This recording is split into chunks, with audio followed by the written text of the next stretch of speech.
Hey, Tony Schiavone. Hey, Aubrey. How you doing? I'm doing great. It's great to have everyone back with us on All Elite Wrestling Unrestricted. Unrestricted. It's the official podcast of AEW. We are with Jon Moxley. Hey, John. Good to see you. Yeah, I made it. You did make it. I wanted to talk about your beginnings in wrestling. You're from Cincinnati. How did you first discover pro wrestling as a kid?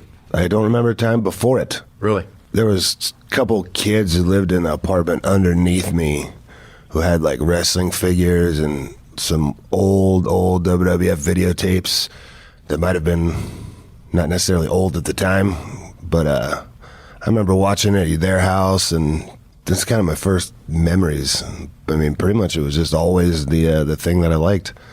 That and Ninja Turtles and stuff like that, you know? Yeah. I had the Ninja Turtle action figures. They had the car that shot the pizzas. Oh, yeah. Oh, dude, that was legit. You were really big into Bret Hart. When's the first time you saw him wrestle?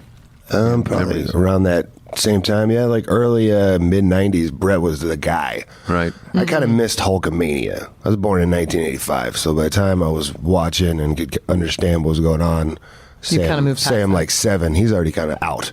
Right. Bret was the guy at that point. Sure. So, you know, he'd be on like WWF Superstars or the Saturday morning shows, and, you know, I'd watch there was a lot less wrestling content back then. You know, there might have been a 1-hour show a week. Or there was WCW too, but I never really saw much WCW until a little later, until like the Nitro days. I was never exposed to it. But you know, you find that 1 hour a week on was about all there was back then. But there was videotapes, so I was obsessed with videotapes. You're a tape trader? Dude, I'd go to every video store, every flea market, anywhere where they sold VHS tapes and scour for every single possible wrestling tape I could find. And kind of started piecing together I remember like kind of piecing together the history of stuff from like, okay, this was from 89, this was WrestleMania 6 or whatever, and then this is 7, and then kind of like, I remember like writing stuff down, like writing like title histories down when I was a kid, like, okay, wow. like kind of trying to compile the history through like videotapes, you know? Because you're getting it all kind of scattered. Yeah. That's crazy. Wow. So, as this big fan, you finally get your chance in wrestling. And let's talk about when you first started in wrestling. When did that happen?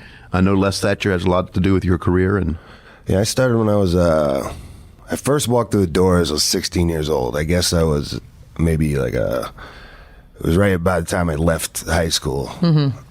As I would have been a junior in high school. It was 2003, I guess. So I saw an advertisement it was a company that I started called HWA. At the time, it was it's Heartland Wrestling. Heartland At the Wrestling. time, it was like a developmental territory for WWE. And so they had a lot of like farm guys, developmental guys there.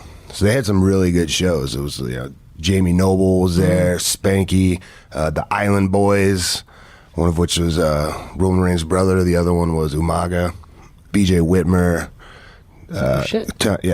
Crazy roster of talent for a little local promotion. But I saw an advertisement for the show, and it was at a place called Red. BJ Whitmer,